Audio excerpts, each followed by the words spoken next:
Je suis venue 2 fois il y a 35 ans, à peu près. Et donc, j'ai été 9 ans comme directrice générale des entreprises de ma famille. J'ai fait 13 ans de transmission d'entreprise. Donc, je suis une experte en transmission d'entreprise. Et j'ai été associée à 3 reprises, dont par ce qu'on appelle une fiducie testamentaire. Mon père est décédé, j'avais 12 ans. Alors, j'ai été associée avec mes 5 frères et sœurs, par testament, par fiducie. Donc, ce que vous appelez un trust. Nous, on dit en français, vous utilisez l'anglicisme. Ensuite, j'ai été associée dans une entreprise avec un ami expert comptable, on faisait de la transmission, et j'ai été également associée avec mon ex-conjoint, donc un couple en affaires. Et j'ai fait à peu près une centaine de mandats de transmission au Québec. Ensuite de ça, qu'est-ce que j'ai fait? En 2014, étant tombée en amour avec l'outil que je vais vous présenter, j'en avais déjà utilisé 2 américains. J'ai décidé de fonder une société avec mon conjoint qui était un spécialiste en psychométrie. Et rapidement, on s'est intéressé par le Maroc. Donc, je travaille au Maroc depuis 2015. C'est beau. Et mon fils s'appelle, je suis à Tanger depuis 2 ans, et puis mon fils s'appelle Ali, en souvenir de mes amis. Quand les gens ils doutaient du sérieux de notre implantation au Maroc, je disais toujours mon fils s'appelle Ali, et ça donnait énormément de crédibilité à ma décision. Alors, tout le monde est conscient que le capital humain des entreprises, et je vous demanderai peut-être d'éteindre vos téléphones, parce que ça me fait perdre de vie.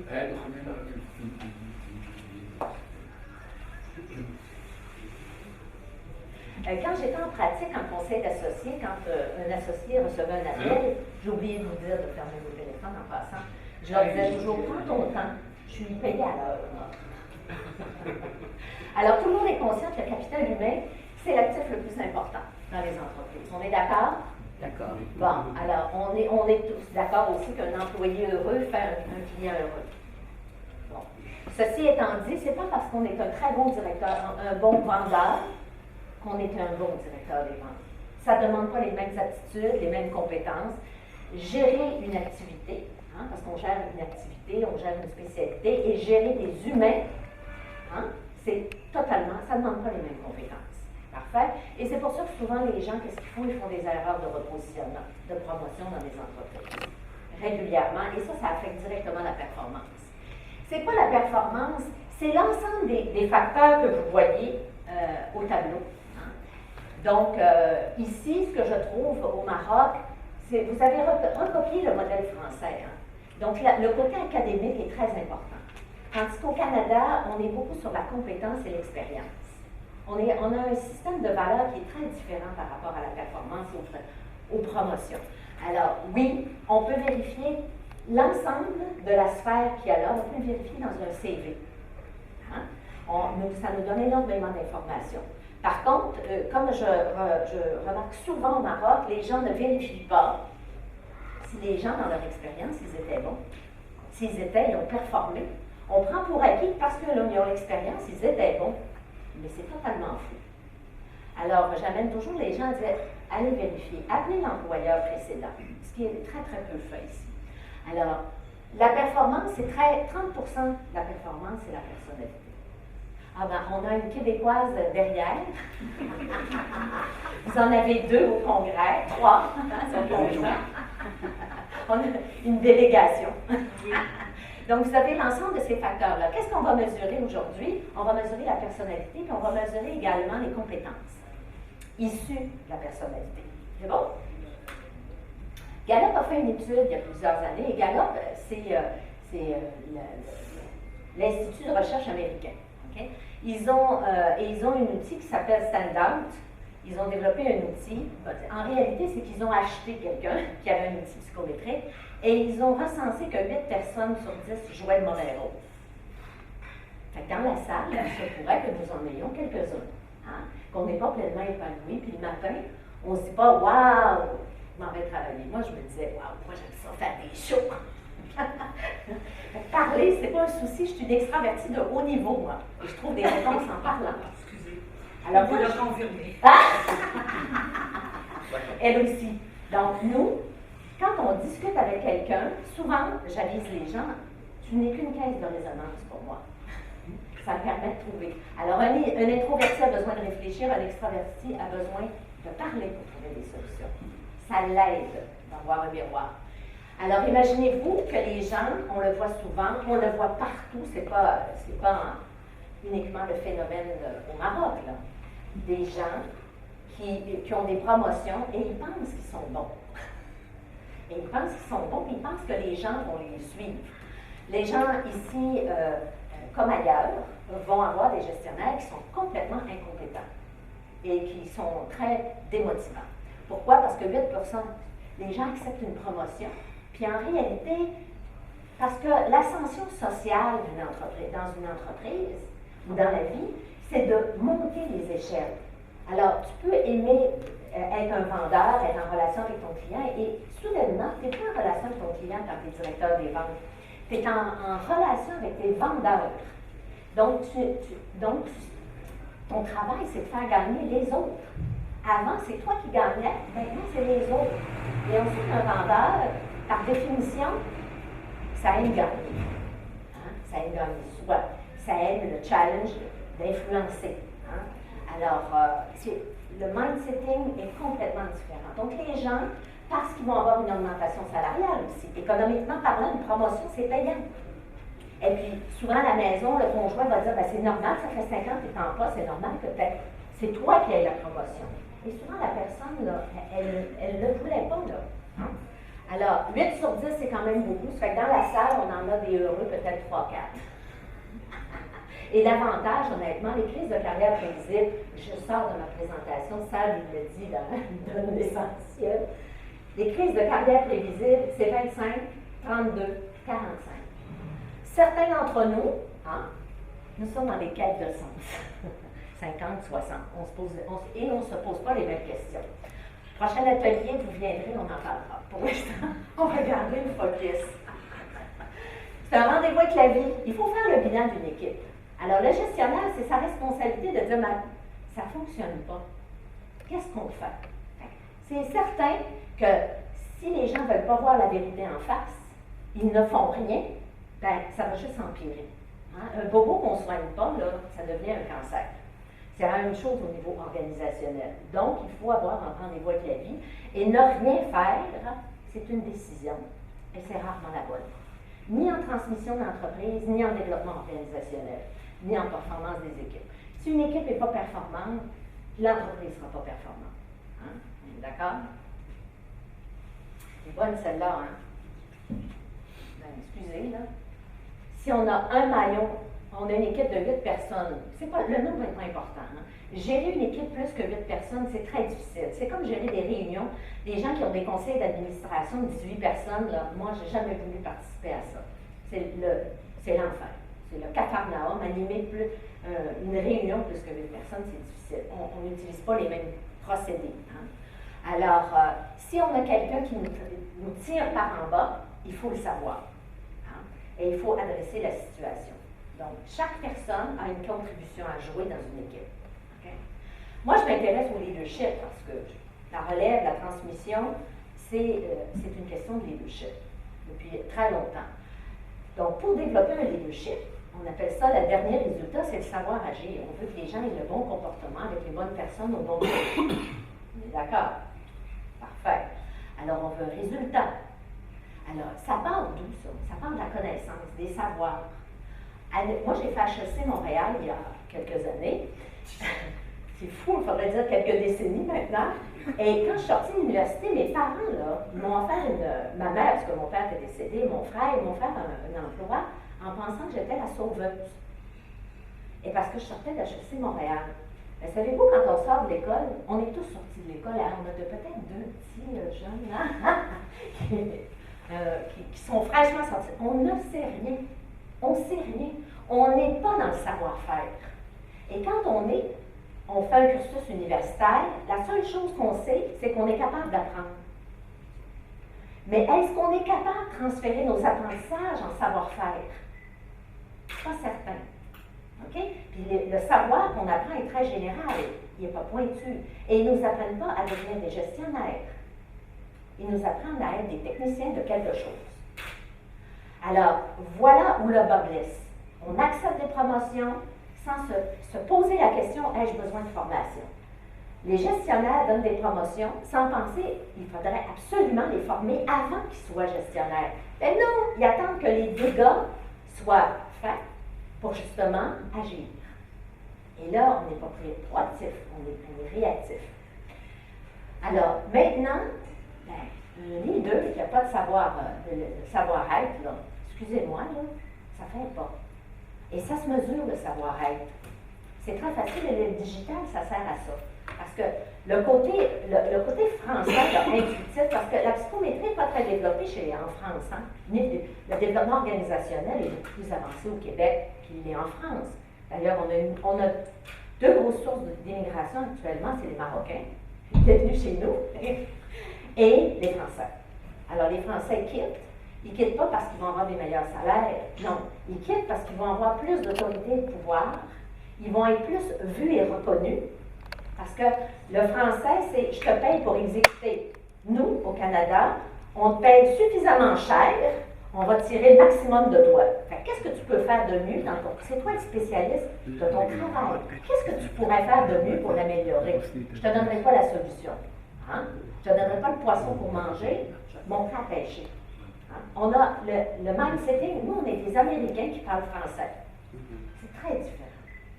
Bon, on est très épicuriens comme les Marocains, on adore manger en passant, comme vous. On a ça aussi en commun. Donc, le savoir-être, ça se mesure, mais ça se développe. Mais ça se développe, ça dépend, on part d'où. À un moment donné, on ne va pas faire un prince avec un crapaud. Okay? On est tous d'accord. Parfait. Après ça, quand on va avoir développé son savoir-être, on va être conscient qu'on en a ou on n'en a pas. Puis qu'être un gestionnaire, c'est ce qu'on voulait faire dans la vie parce qu'on adore faire grandir les autres. C'est pas à propos de soi être gestionnaire, c'est à propos de l'autre. À ce moment-là, on va avoir un savoir-agir et on va être capable de mobiliser les équipes. Alors, le leadership, c'est pas à propos de soi. C'est les autres qui nous le donnent. Sinon, qu'est-ce qu'on va avoir?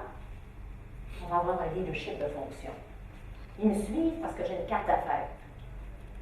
Ils me suivent parce que c'est moi qui ai le titre. Puis c'est fou, hein? Mais parfois, les gens, parce qu'ils ont le titre, ils pensent qu'ils sont investis de Dieu. Hein? Ils savent tout, ils n'ont pas besoin de demander, ils se prennent un peu de haut. Alors, quand les gens font ça, ils se décrédibilisent. Nous, au Québec, on dirait ils se tirent dans le pied. Alors, l'expression dit tout. Alors, 20 c'est le poste que tu occupes, donc la fonction, la carte d'affaires. 80 c'est qui je suis. Alors, je dirais à tout le monde, essayez pas d'être quelqu'un d'autre. La valeur la plus importante qui est, je pense qu'au Maroc aussi, on adore ça, parce que les Marocains nous adorent. Moi, j'adore le Maroc parce qu'on a une relation amour-amour. On vous aime, vous nous aimez. Les Français, vous avez une relation amour-haine. Hein? Je t'aime moi non plus. Alors, oui, tout à fait. Alors, moi, j'aime beaucoup le Maroc pour ça. Alors, ceci étant dit, le leadership, on le dit, c'est les autres qui nous donnent. Et si on est motivé, c'est parce que ça vient de l'intérieur. Ça ne vient pas de l'extérieur. Parce que quand le chat est parti, les souris dansent, là, ça ne s'appelle pas du leadership, ça. Hein? C'est qu'est-ce que ça fait? Ça fait plus que ça, un leader en passant. Hein? Mais je pourrais vous dire que ça bâtit des équipes. Un leader qui débâtit l'équipe, en général, on a le résultat contraire. Ça fixe des objectifs. Hein? Et ça mobilise les gens dans les objectifs vers une direction. Okay? Et ça fait gagner les autres. Je pense que c'est ça qui est le plus important, moi. Faire gagner les autres. Ça veut dire les développer, les coacher, les accompagner. Et les milléniaux, excusez-moi d'en parler, mais c'est ce qui nous manque. Bonjour! Ah, on vous a eu, mais on a commencé à l'heure. Ah, les maudits Québécois. Non, mais honnêtement, je suis arrivée à moins 10, j'étais un peu stressée. Le taxi, la circulation, il y avait des accidents aussi. Je n'ai pas besoin de vous expliquer la conduite au Maroc. Hein? Maintenant, qu'est-ce qu'on veut? Moi, on me demande parfois de développer l'engagement des individus, mais de fédérer les gens. Okay? De fédérer les équipes. J'ai fait une animation chez Snop à Tanger avant Noël de 126, c'était le kick-off de l'année, de 126 personnes qui n'ont pas livré. Ensuite, il y a un employé qui a fait une crise. Hein? Parfois, excusez-moi, mais ça nous est arrivé chez un client. Il y a quelqu'un qui a fait une crise cardiaque en pleine... c'était des actuaires en passant, donc le gestionnaire était incapable de réagir. C'est fou, hein? Ils ne savaient pas quoi faire. Ils n'ont pas d'intelligence émotionnelle. Alors, ils ne savaient pas quoi faire. Ils ne savaient pas prendre en charge, take care. Ça fait que c'est mon ancien associé qui a dit au gestionnaire, tu fais ci, tu fais ci, tu fais ça. Il était tétanisé. Alors, les dangers, ils arrivent de partout. Hein? Alors, imaginez-vous un enfant qui, bon, certains d'entre vous ont des enfants, subissent du harcèlement à l'école. Okay? Donnez cet exemple-là parce que c'est plus facile. Les exemples domestiques sont toujours les plus faciles à comprendre. Alors, votre enfant se fait harceler à l'école et les parents ne font rien. Défendent pas l'enfant. Moi, mon fils, il est allé à l'école privée chez les sœurs et les sœurs, il aimait mieux les filles que les garçons. Alors, on est allé 2 fois à l'école, elle était en 2e année, hein, il y a 7 ans à peu près.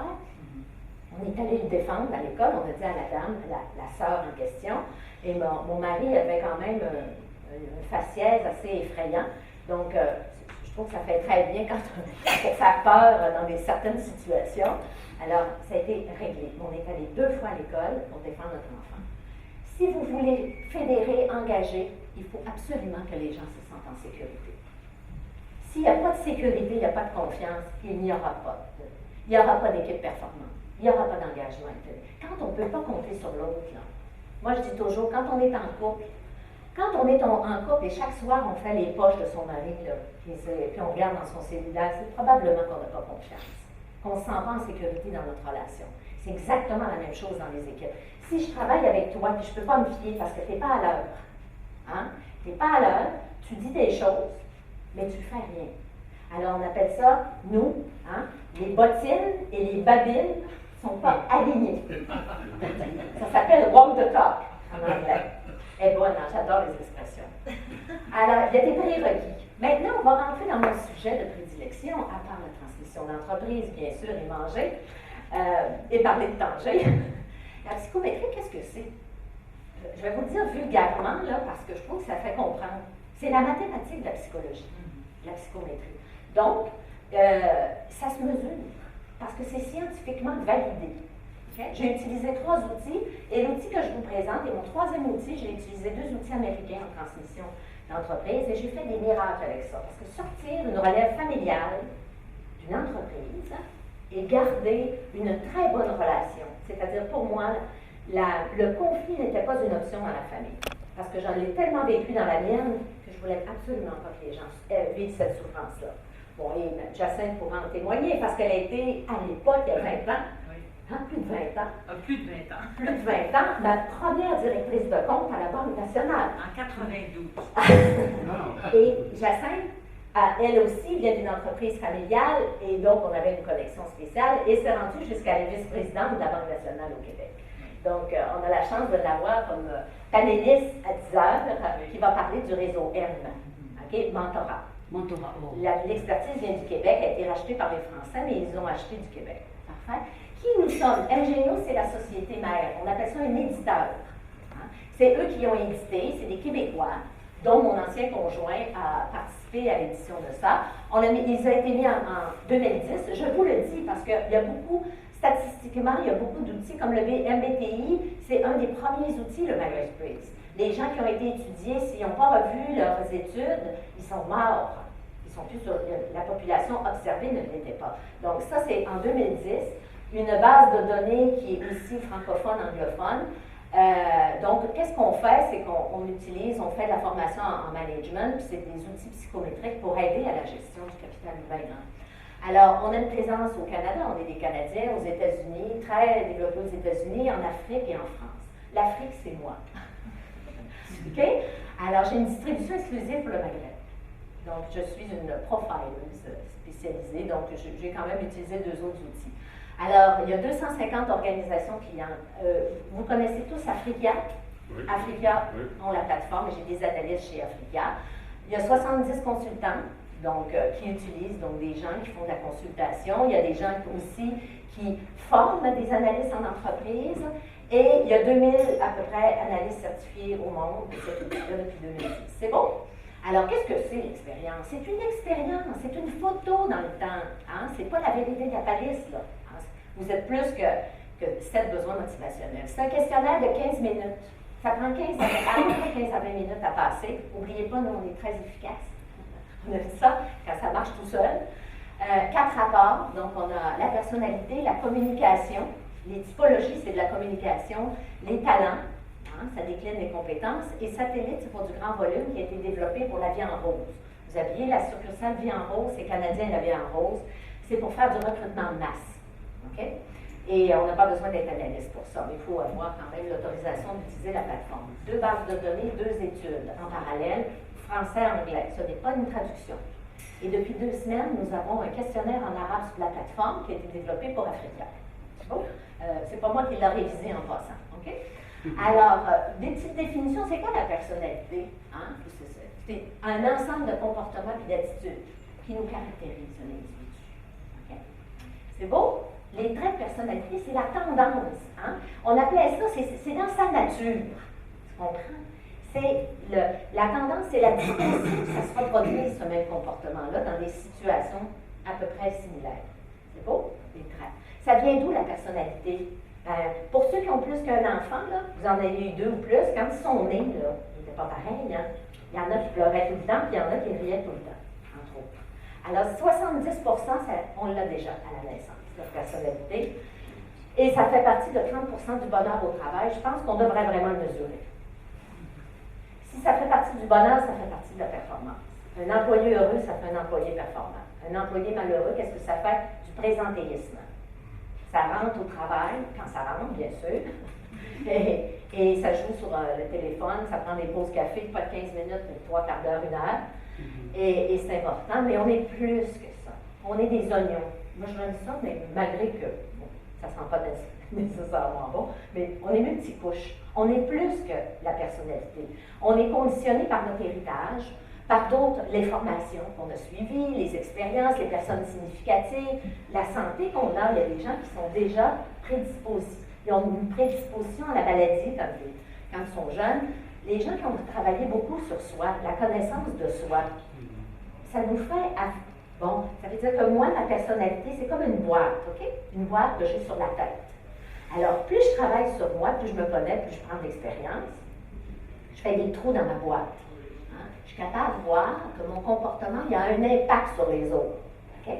Et plus je travaille sur moi, et je viens presque à faire un pas de côté, je mets ma boîte en dessous du bras, puis je m'en sers. Moi, je suis un explorateur comme projet. Okay?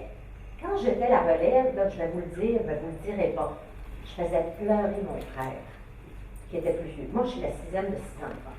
Je peux-tu vous dire que l'affirmation de soi, moi, j'avais ça assez élevé. Alors maintenant, je ne m'en sers plus de ça. Hein? J'ai lâché prise là-dessus. Donc, je mets ma boîte en dessous. Mais ça m'a pris 20 ans de travail sur moi. Hein? Alors, chacun de nous, hein, plus on est conscient de ses comportements, plus on peut s'ajuster. Plus on peut en faire une force. Plus on peut choisir ses batailles. Hein? Plus on peut choisir d'être en relation beaucoup plus qu'avoir raison. Okay? Voilà. Hein? Qu'est-ce qu'on va faire? Qu'est-ce que je peux savoir? Hier, moi, j'ai dû quitter la formation de la dame là, qui était sur le leadership ou quelque chose comme ça. Ben, excusez-moi, là, mais ça se mesure un entrepreneur. Ça se cible, mais ça se mesure également. Alors, moi, qu'est-ce que je mesure? Je vais vous mettre les 7 besoins motivationnels parce que les introvertis et les extravertis, on ne réagit pas pareil. Alors, moi, un entrepreneur, est-ce que je veux quelqu'un qui a de l'innovation ou je veux quelqu'un de très pragmatique qui a dit on a toujours fait comme ça, puis je vais copier les autres? Veux-tu copier les autres ou je vais être dans l'innovation? Hier, on a eu un beau témoignage à l'exportation, il faut faire mieux que les autres. Il faut se démarquer. HPS, il n'a pas copié les autres, il a fait quelque chose. La même chose pour la peinture, c'était excessivement intéressant en passant. Alors, l'originalité de pensée, c'est le premier. Je veux savoir, est-ce que j'ai quelqu'un qui est logique ou je veux quelqu'un d'empathique? Hein? On le sait. Parfois, moi, j'ai vu des... on voit rarement ça sur les chefs, des très basses spontanéités émotionnelles, des gens uniquement dans leur tête. Parce que pour mobiliser, il faut avoir de l'empathie. Il faut penser à l'autre. Hein? Mais ça se mesure. Donc, je veux savoir, j'ai-tu quelqu'un de tête ou quelqu'un de cœur? Quelqu'un de tête va arriver dans une réunion, va dire une grosse connerie en réunion, blessante aux gens. Ils continuent comme si c'était, moi je dis toujours, c'est vraiment, bon, les chefs au Québec sont peu scolarisés, donc j'utilise des exemples qui sont faciles à comprendre. Hein? C'est comme quelqu'un qui vomit sur la table pendant le dîner, puis il faut continuer à manger comme si ça sentait les roses. C'est ça, quelqu'un de logique, mais vraiment dans le très bas. Okay? Ensuite de ça, on veut, honnêtement, un gestionnaire et un chef d'entreprise, un entrepreneur qui n'a pas d'affirmation de soi, ne va pas réussir. Il faut aimer entreprendre, gagner. Hein? Il faut aimer être autonome. Et il faut avoir ça assez élevé d'ailleurs. Hein? Il faut accepter le non. Non, moi, c'est pas une réponse. Moi, j'ai l'affirmation à 9 sur 10. C'est pour ça que je faisais pleurer mon frère. Maintenant, l'extraversion. Est-ce que j'ai quelqu'un... L'introversion, c'est quelqu'un qui va être plus technique. Est-ce que j'ai quelqu'un de technique? Est-ce que j'ai quelqu'un qui a besoin, si je lui demande spontanément de me donner sa réponse, puis c'est un introverti, je vais le déstabiliser. Il a besoin de cogiter. Il a besoin d'y penser tout seul. Par contre, si j'ai un gestionnaire qui est introverti beaucoup, ben, il ne consultera pas son équipe. Il travaille, on appelle ça des loners, c'est des individualistes, ce n'est pas des gens d'équipe. Alors, extraversion, c'est bien de le dire pour les autres qui sont plus techniques, dire « tu es ma caisse de résonance ». Je ne suis pas une imbécile, une poule pas de tête, mais non, j'ai besoin d'une caisse de résonance. Alors, les chefs d'entreprise qui ont des profils, un chef d'entreprise, ça a toujours une nature. Hein? Ils ont toujours une saveur. Alors, est-ce que c'est une saveur développement d'affaires, vente? Hein? Est-ce que c'est une saveur recherche et développement? Parce qu'il y en a qui sont très créatifs. Est-ce que c'est quelqu'un de très technique? C'est la connaissance. Hier, j'ai eu la chance de prendre le train de Tanger avec un entrepreneur, le seul au Québec, le seul au Maroc, qui fait la solidification des pièces de métal. Hein? Parce qu'il m'a tout expliqué qu'une voiture, tu sais, là, derrière, là, je suis très bonne en automobile, comme vous pouvez voir. En dessous, on appelle ça un shaft, nous, mais ça ne s'appelle pas comme ça. Là. En dessous, l'essieu. Alors, il dit que si ce n'est pas chauffé, on ne peut même pas se rendre. Si ce n'est pas chauffé thermiquement, pour solidifier, changer finalement la composition de la structure moléculaire, on ne peut pas se rendre chez soi. Alors, c'est le seul au Maroc. J'ai pris le train hier avec ce monsieur-là et il est dans un processus de transmission. J'ai fait de la consultation gratuite. Vous avez mesuré pour savoir ce qui est le seul au Maroc. Je lui ai posé la question, voyons pas. C'est vraiment une expertise. N'oubliez pas, hein, j'ai une formation en gestion des opérations. Je m'intéresse beaucoup. J'ai géré une usine pendant 13 ans. Je travaillais en entreprise familiale, donc c'était une usine. Je veux savoir le rythme de la personne. Moi, j'ai un fils monophasique. Hein? Il fait une chose à la fois. Bon, il y a les hommes aussi, là, on est avantagés, on est multitâches, les femmes de nature. Mais mon fils, si j'y donne 3 consignes sur WhatsApp, il répond à une. Tant qu'il n'y a pas de réponse, il ne répond pas. Hein? Fait que si je ne comprends pas ça, je vais le prendre personnellement. Hein? Alors, nous, on est multitâches. Fait que quand on est un gestionnaire, idéalement, il faudrait être multitâche. Quand on est un chef d'entreprise, en général, c'est des multitâches. Okay? Et ça vient avec l'impatience. Un chef d'entreprise qui dit, c'est pas grave, hein? On fera nos ventes l'année prochaine. Bon, j'en ai pas connu beaucoup. Okay? Honnêtement. Le dernier, le besoin de structure. Les chefs d'entreprise, c'est les plus hauts déficits d'attention. C'est des rebelles qui n'ont pas accepté les règles des autres, qui ont décidé de faire les leurs. Peu importe le contexte dans lequel ils l'ont fait. Parfois, un bon coup de pied dans le derrière, ça te fait avancer. Ça fait perdre ton emploi, parfois, c'est la meilleure chose qui peut t'arriver. Hein?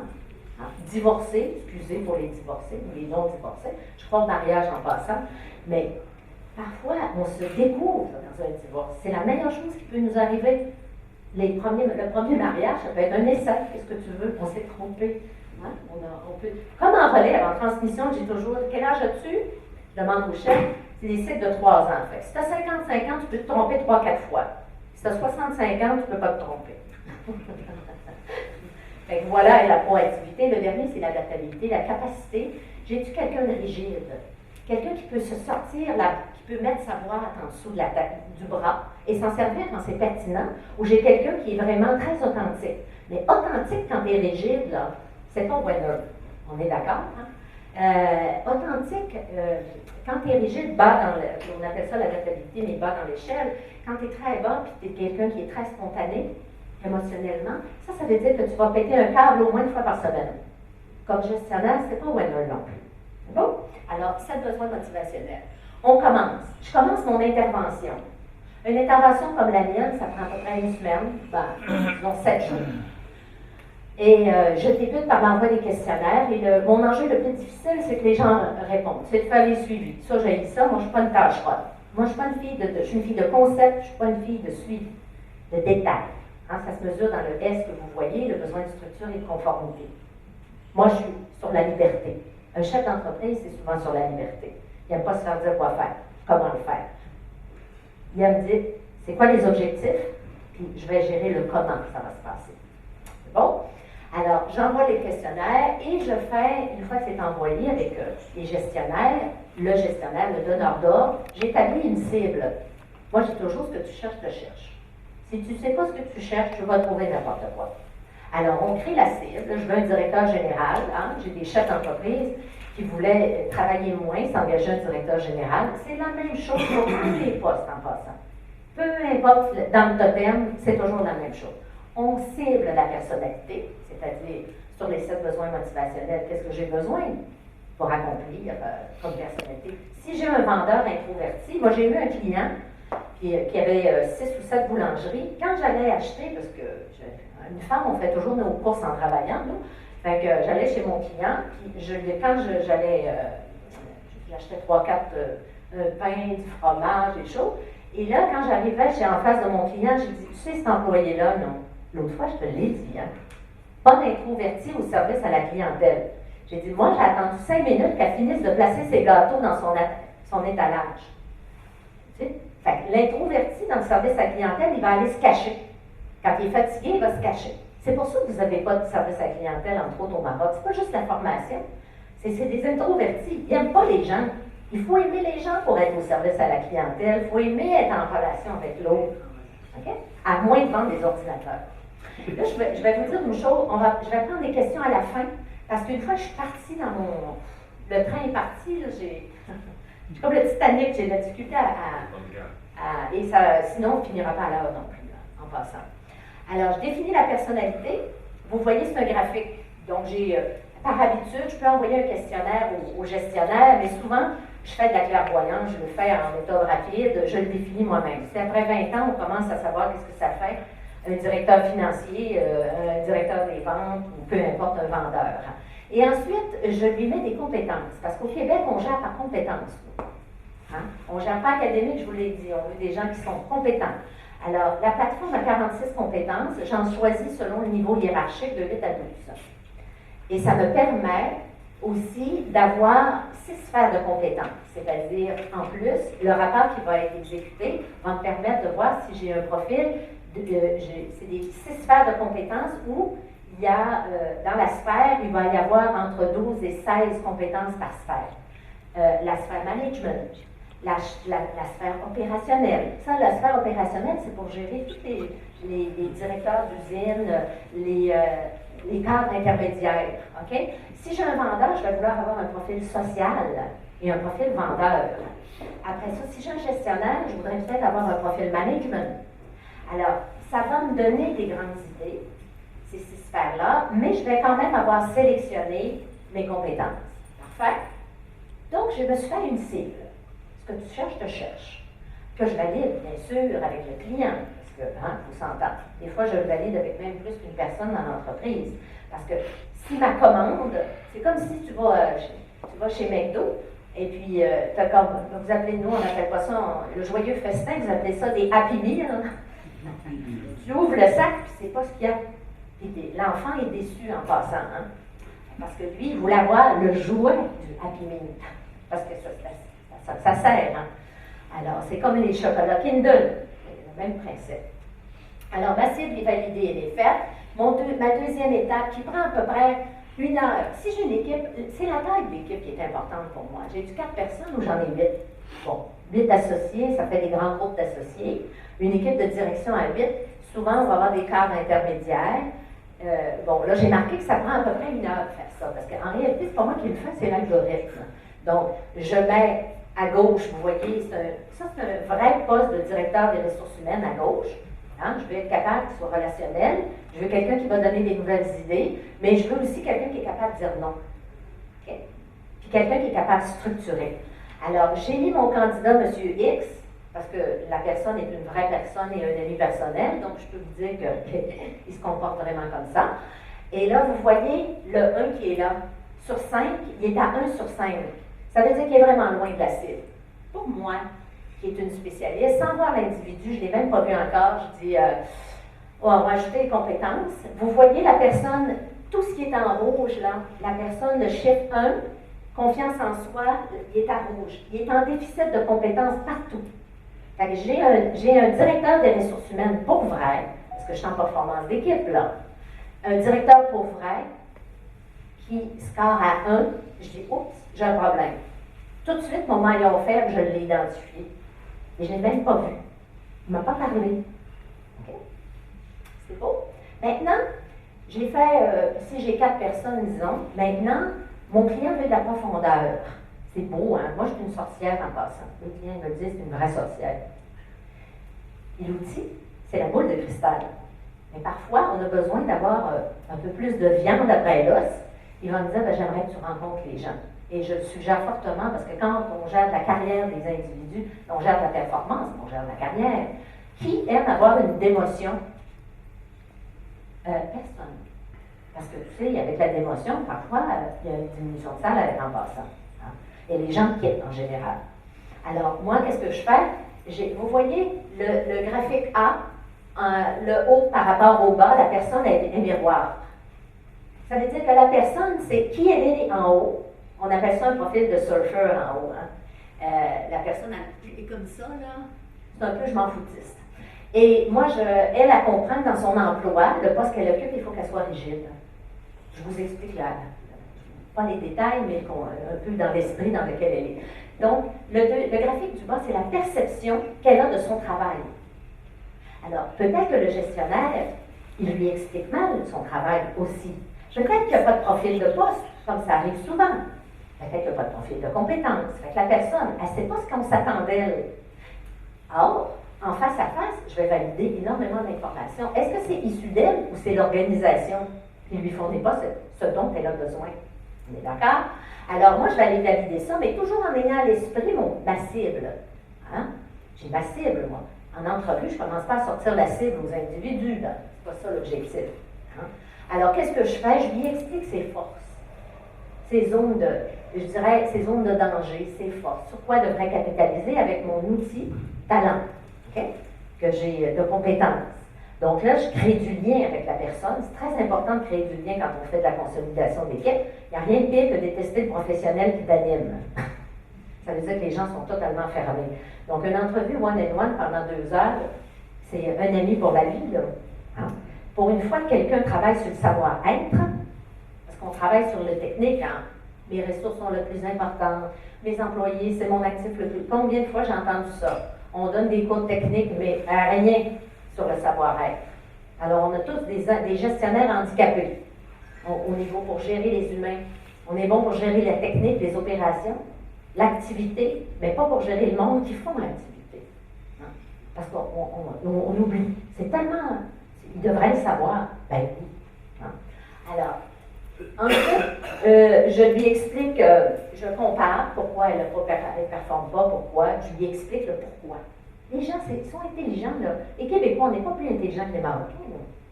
C'est juste qu'on est plus préoccupés depuis plus longtemps parce que nous, notre défi, c'est la rétention du personnel. C'est pour ça qu'on vient au Maroc recruter. C'est parce qu'on n'en a pas. On a un taux de chômage autour de 4,7 %. Alors, le choix, les gens, ils sont hyper mobiles. Nous, on congédie rapidement et on recrute rapidement. C'est 2 semaines, la vie chez nous, 2 semaines. Pourquoi garder 3 mois quelqu'un de désengagé? Pourquoi garder quelqu'un qui est désengagé à la base? Alors, ceci étant dit, les gens, ça leur donne beaucoup confiance en eux d'avoir plusieurs emplois, parce qu'ils sont capables de mesurer leur valeur et d'améliorer leur sort à chaque fois. Pourquoi rester dans un emploi qu'on n'est pas bon, on n'est pas apprécié, et on n'aime pas le gestionnaire? Plus de 60% des gens quittent en raison de mauvais gestionnaires. Au Québec, au Canada, aux États-Unis, pensez que vos gestionnaires sont top-notch, vous, ici au Maroc? Ils sont comme les autres. Hein, ils peuvent être très ordinaires. Ensuite, j'inclus des questions ouvertes sur le sens au travail. Pourquoi je me lève le matin? Hein? L'objectif, c'est de vous parler du digital, mais j'ai un contenu d'un questionnaire. Je pose 6 questions. En général, je vois à travers la personne. C'est beau. Ensuite, j'arrive au gestionnaire et là, je lui montre sa pizza. Je vais lui expliquer pourquoi son équipe n'est pas performante. Et c'est un outil qui s'appelle un multigraphe, ça. Je mets l'ensemble de son équipe et je lui montre, parce que les gens, si je leur donne un concept, ils ne le retiennent pas. Mais si je leur montre l'image, ils vont retenir un peu plus. Fait que je leur explique un peu de théorie et je leur dis, voilà, c'est quoi tes forces d'équipe, c'est quoi tes faiblesses, c'est quoi les zones de stress, pourquoi il y a des conflits entre certaines personnes, et puis les pistes de solutions qu'on pourrait mettre en place, puis surtout quel sujet on devrait travailler dans la journée de consolidation d'équipe. Je fais mon ordre du jour avec le gestionnaire, et là, si moi, c'est l'organisation de fautifs, est-ce que vous pensez que je vais aller me faire mitrailler dans une réunion? Je vais dire au gestionnaire, c'est parce que tu comprends que c'est parce que la personne, ils n'ont pas de profil de poste. Puis, by the way, tu n'es jamais là pour les encadrer. Fait que souvent, le problème, ce n'est pas les équipiers, les membres de l'équipe, c'est le gestionnaire. Fait qu'il faut avoir un peu de gants blancs et être capable de dire les vraies choses. Vous vous souvenez, j'ai une affirmation de soi de 9 sur 10, avec une extraversion de 7 sur 10. Alors, ça veut dire que moi, je vais le dire. Je n'ai pas de souci à dire les vraies choses. La manière de le dire est importante. Hein?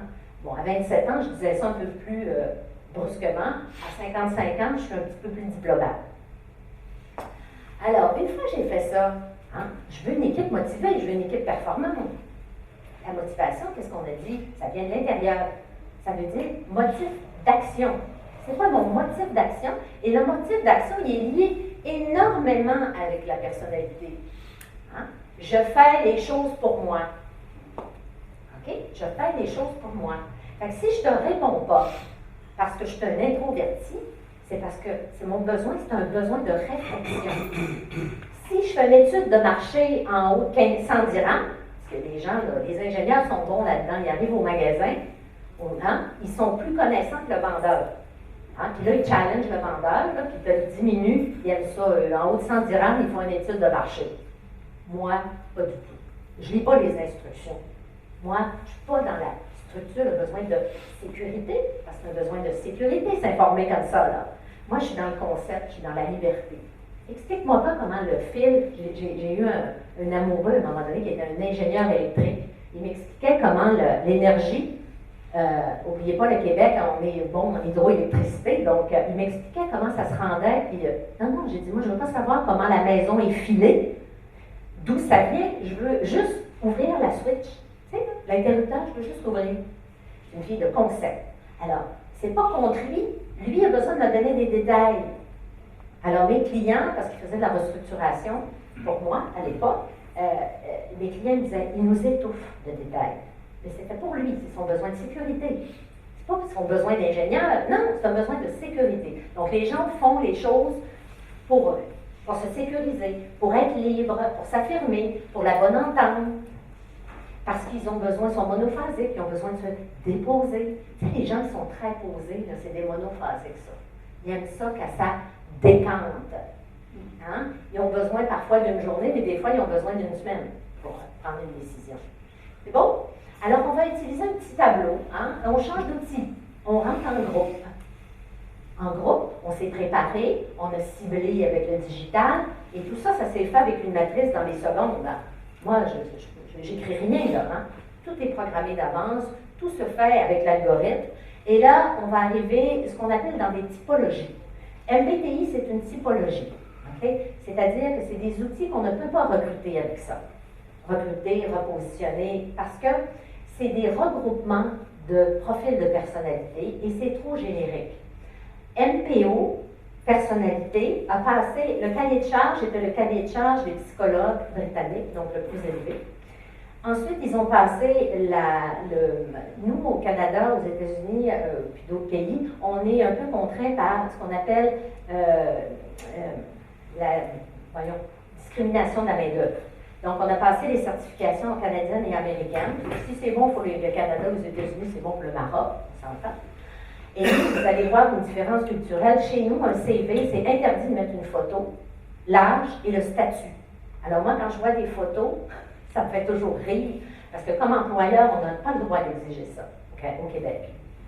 Alors là, je vais avoir une typologie. Je suis passée de 146 profils de personnalité, 1 700 000 permutations, à 16 catégories, 16 4 couleurs, 4 grands carrés et 16 sous-systèmes. Okay? Donc, si on regarde les deux flèches que vous voyez, le contrôle de soi, c'est la logique. Quelqu'un qui est dans sa tête, premier axe, ou dans son cœur. Premier axe. Horizontal, quelqu'un qui s'affirme, comme moi, très affirmé, ou quelqu'un qui est sur la prudence. Hein? C'est ceux qui font une étude de marché en haut de 100 dirhams, là. En bas de 100 dirhams, même parfois. Alors, ça va me décliner des directifs. On va commencer, disons, par les analytiques. C'est des gens qui sont des conseils. C'est des gens souvent qui vont donner de l'expertise. L'enfant de 3 ans, oui, mais... C'est excellent. Alors, ici, on va avoir des gens qui sont beaucoup plus au niveau conseil. Okay? Des gens assez rigides en général. Des gens d'expertise. Si je vais mon esprit d'entreprise, on va avoir beaucoup de directeurs, des gestionnaires, des vendeurs. Pourquoi? Parce qu'ils aiment ça entreprendre. Ils aiment ça gagner. Et les rouges. Ensuite, en bas, l'influence. Moi, je suis une jaune. Okay? Donc, si je suis une jaune, je suis une expressive. C'est-à-dire, j'aime gagner, mais j'aime gagner avec les autres. J'aime être en relation. Les rouges, j'aime gagner, mais souvent, là, parfois, là, ils ne vont pas tenir compte des autres. Ce qui fait que ça démotive énormément. Ils sont très individualistes. Et les derniers, les soutiens, les coopératifs, la bonne entente. Moi, j'ai toujours, il faut avoir un ami bleu. Ils ne disent jamais non. Quand vous avez un service à demander, vous demandez un bleu. Okay?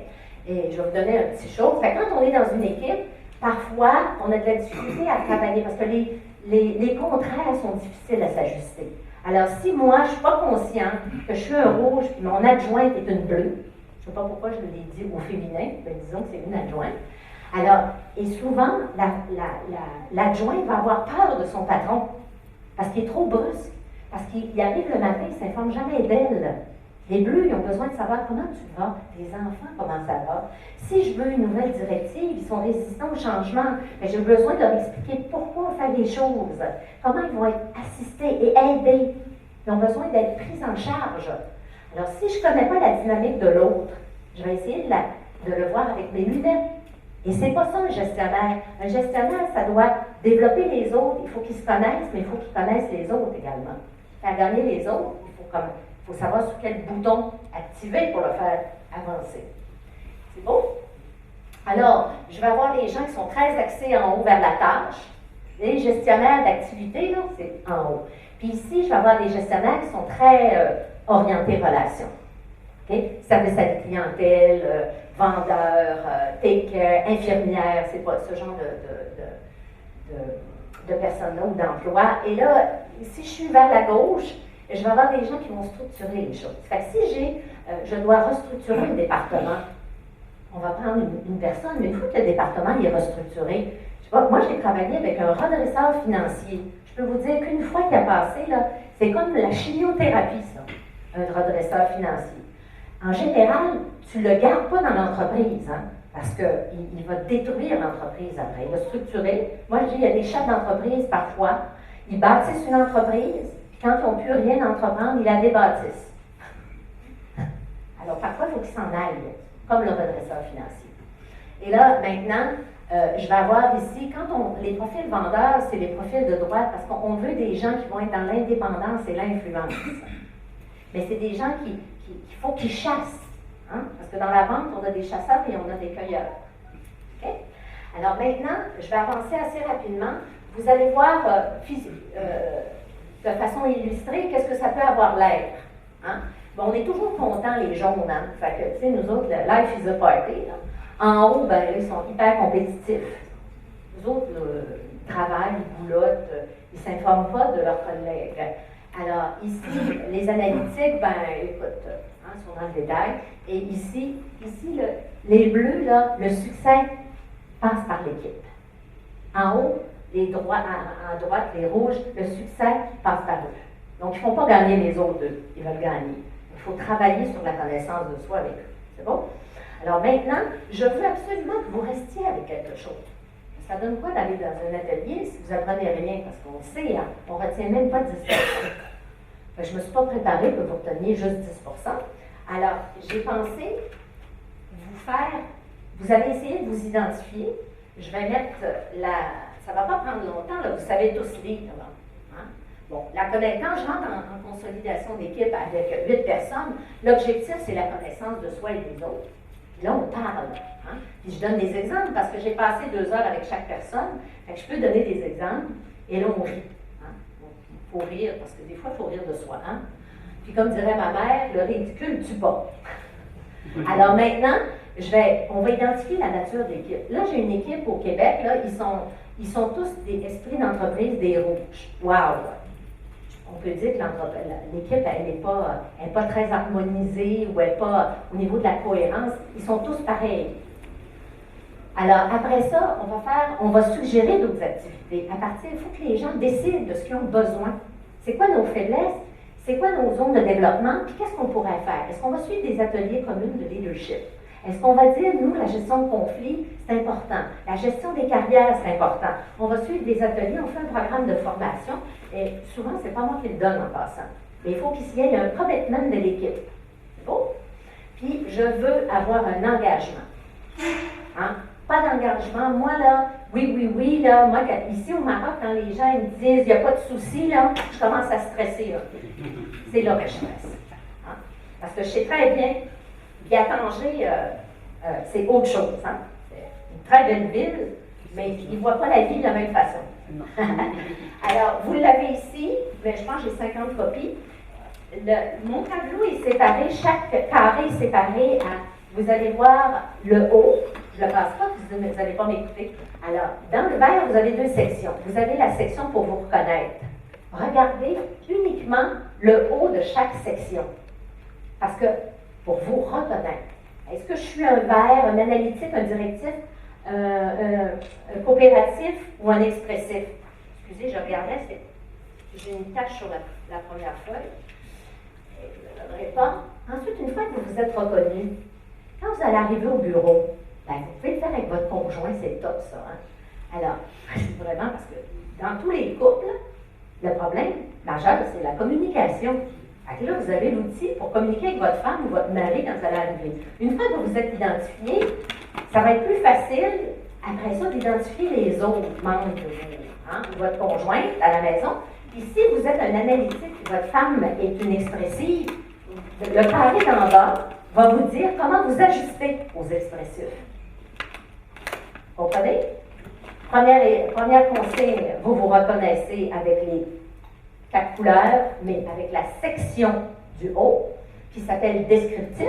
Et une fois que vous serez reconnu, ben vous ferez l'exercice chez vous, ou même immédiatement. On va séparer en 2 vous ferez l'exercice pour vous ajuster, pour voir si ça change votre dynamique. Parce que l'objectif, c'est d'améliorer votre connaissance de soi, la communication.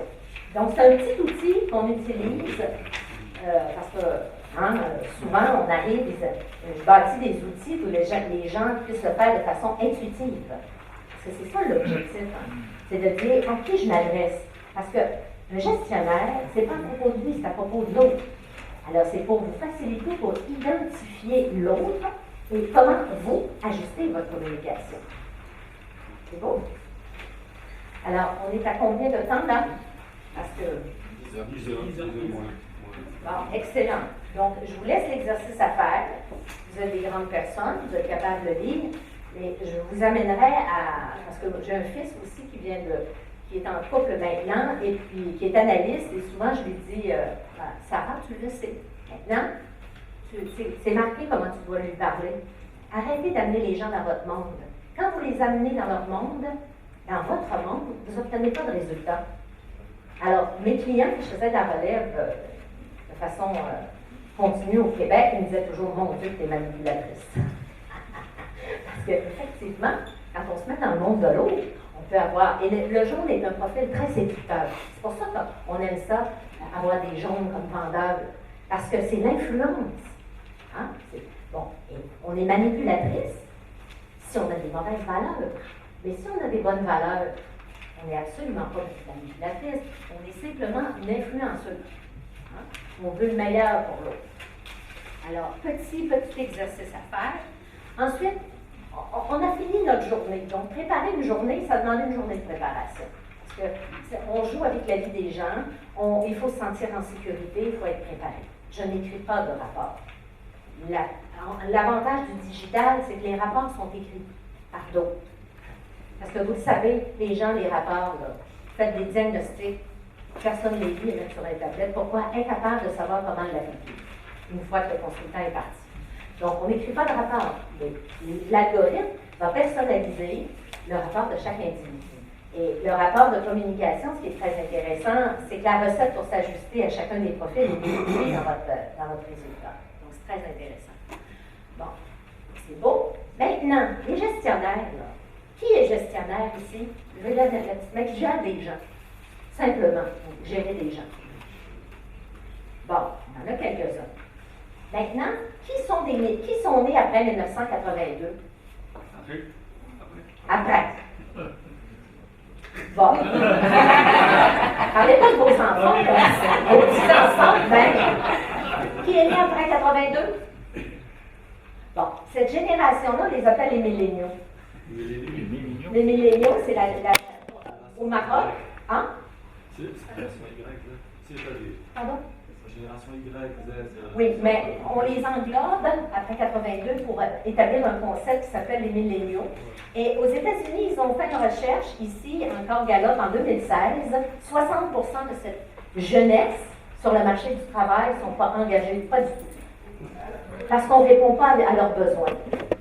Hein? Parce que les structures hiérarchiques, puis on te dit quoi faire, là, c'est dépassé.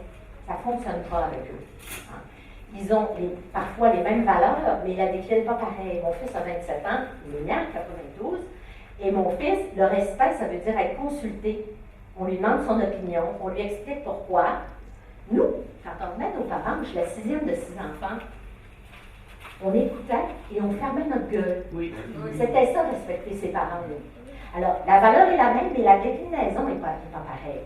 Donc, les milléniaux, le sens du devoir, c'est très religieux, le sens du devoir. Nous, on a mis la religion catholique d'ordre. Hein, on est très laïque, mais la génération de ma mère, ils ont été élevés dans cette croyance-là du sens du devoir hein, et du sacrifice. Un bon catholique, ça se sacrifiait. Hein. Alors, ça a eu l'avantage de perpétuer le français, par contre, au Québec. Alors, les milléniaux, ils sont nés après 82.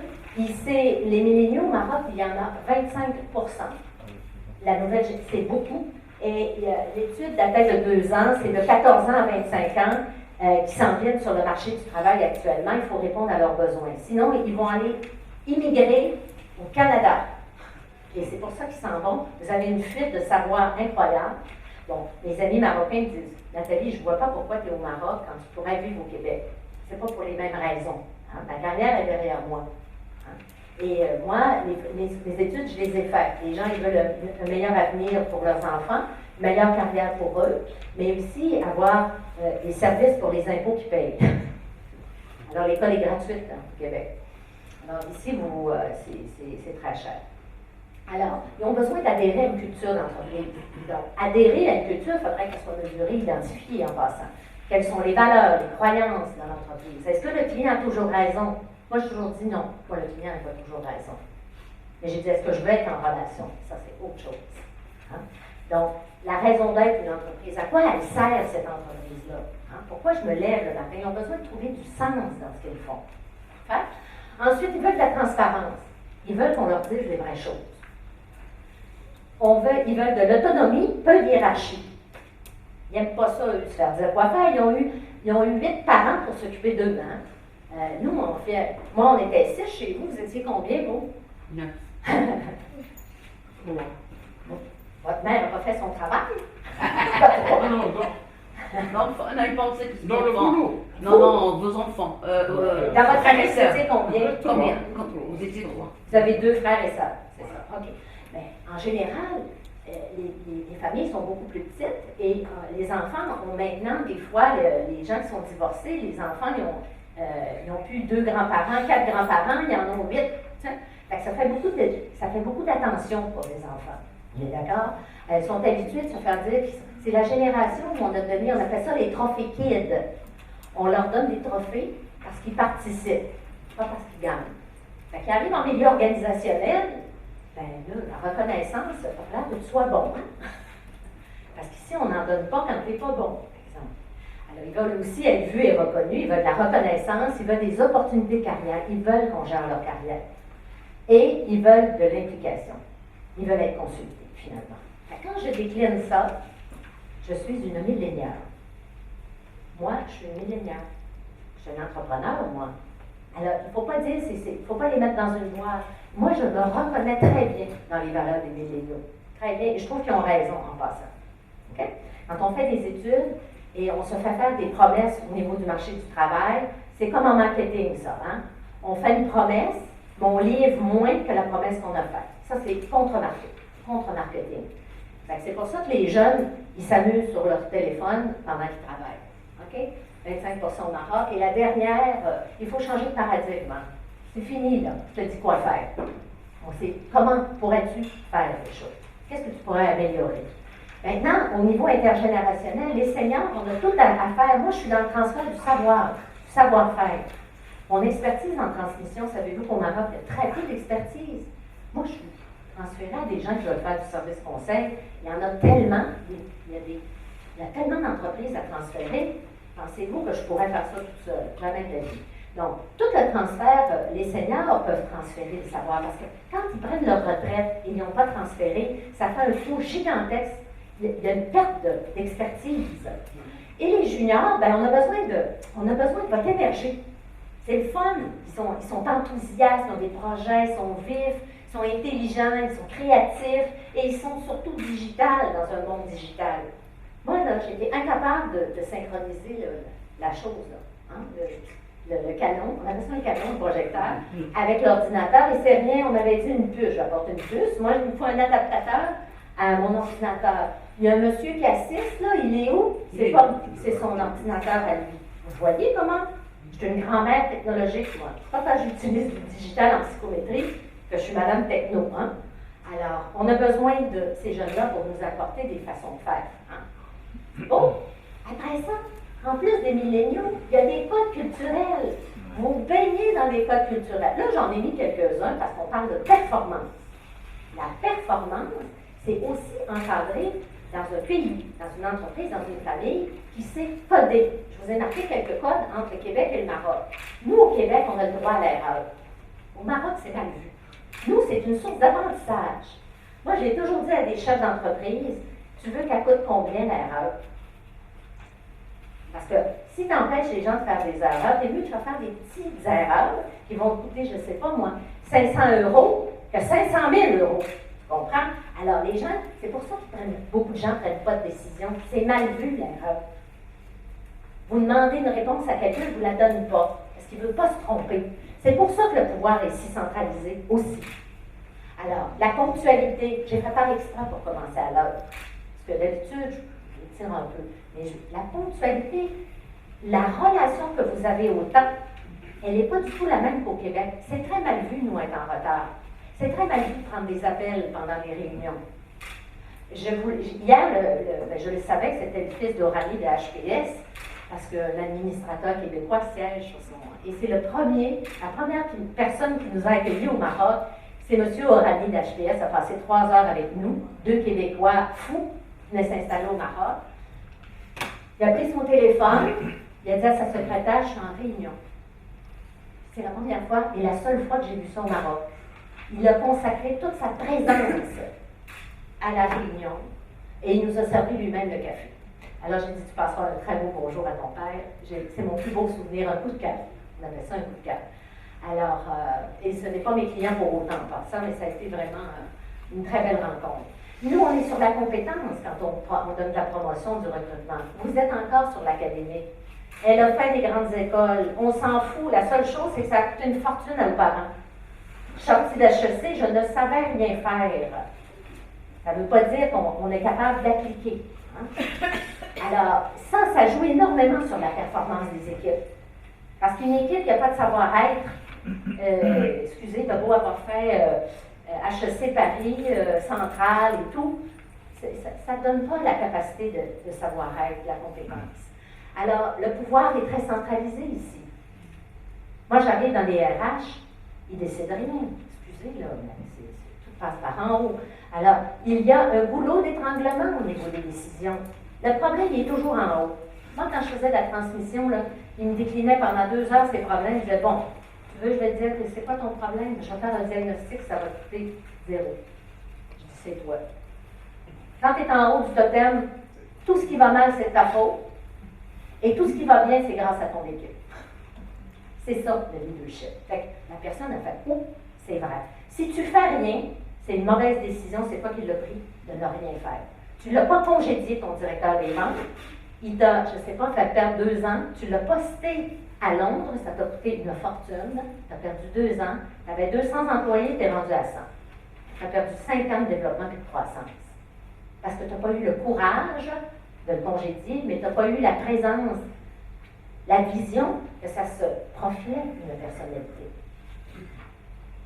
Alors, la planification, nous, on est déjà très planifié, organisé.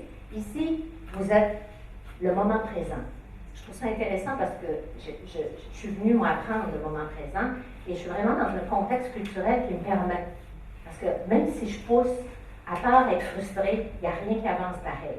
Le ramadan, ça dure 1 mois, les vacances, la fête du mouton, l'entrée des classes. Alors moi, je dis toujours, oui, mais tu l'as fait ton école, c'est quoi ton problème avec l'entrée des classes? C'est tes enfants qui vont à l'école, c'est quoi toi? 4 mois par année l'été, il ne se passe rien au Maroc, alors je m'en vais au Québec. Parce que il faut que je travaille, hein, je ne suis pas rentière. Alors, ça, la planification, mais là, etc., là, c'est votre contexte. Vous avez énormément de congés, vous en avez 14, on en a 8. Vous avez les enfants, à toutes les 6 semaines, ont 2 semaines de congés. L'école privée, elle est faite pour les enseignants. Elle n'est pas faite pour les enfants et les parents. Excusez, mais au prix que vous payez, il faudrait quand même pouvoir décliner le genre de service que vous voulez. Alors, 8 semaines de congés, au niveau de la performance des équipes de direction, ils prennent congé eux aussi, parce que qu'est-ce qu'ils font quand ils n'ont pas de parents pour les garder, pour prendre soin des enfants? Ils en profitent pour voyager. Parce qu'en général, top management, ils gagnent suffisamment d'argent pour voyager. Alors, ils voyagent. Pendant ce temps-là, le chat est parti, les souris dans les zones. Exactement. Alors, toute la notion du temps, mais aussi de la structure sociale. Hein? Alors, au niveau de la performance des équipes, on congédie peu ici. Parce que ça coûte très cher congédier. Chez nous, je sais, j'ai congédié une employée au Maroc. J'étais furieuse. Elle était 1 an, ça m'a coûté quelque chose comme 3 mois. Chez nous, elle aurait eu ses yeux pour pleurer. 1 semaine, elle aurait été obligée de les travailler si j'avais voulu. Vous comprenez que quand tu arrives comme étranger pour investir au Maroc, il faut vraiment que tu t'informes de la société, du côté social et administratif. Alors, vous bouliez dans un code culturel qui affecte la performance, outre la personnalité. C'est bon? Alors maintenant, le digital, c'est un outil. Ça ne remplace pas les humains. Ça nous facilite la vie. Il va toujours falloir avoir des humains derrière qui être capable de l'analyser. Mais pourquoi vous n'allez pas travailler à pied, vous prenez votre voiture? C'est parce que c'est plus facile. Pourquoi moi je prends le TGV plutôt que prendre ma voiture pour venir à Gaza? C'est parce que ça me sauve du temps au niveau de ma performance. Avant, ça prenait entre 5 heures et 8 heures. Hein? Et maintenant, 2h09. Porte à porte, c'est fantastique. Alors, sur ça, il y a toujours de la place pour les humains, même quand il y a du digital. Ça n'enlève pas le jugement. Hein? Et le jugement, en passant, ne s'acquiert pas. On l'a ou on ne l'a pas. Ça m'a fait un grand plaisir et j'espère qu'un jour, on ne se posera plus de questions avec la psychométrie au Maroc et ça fera partie des pratiques d'affaires au niveau du développement organisationnel. Développement organisationnel veut dire gestion des carrières, veut dire milléniaux. Digital, le gestion de carrière. Cette génération-là, c'est un plus et c'est un outil qui est complémentaire à l'intuition, disons. Alors, merci beaucoup. Et là, maintenant, il y a l'autre activité qui commence, qui est très intéressante aussi. Donc, on vous amènerait à vous acheminer à la prochaine salle. C'est sur le contenu, c'est... C'est sur l'innovation entrepreneuriale et je vous invite à y aller parce qu'on attendait plus de vous pour démarrer. Parfait. Une relève sans innovation n'est pas une relève. Merci.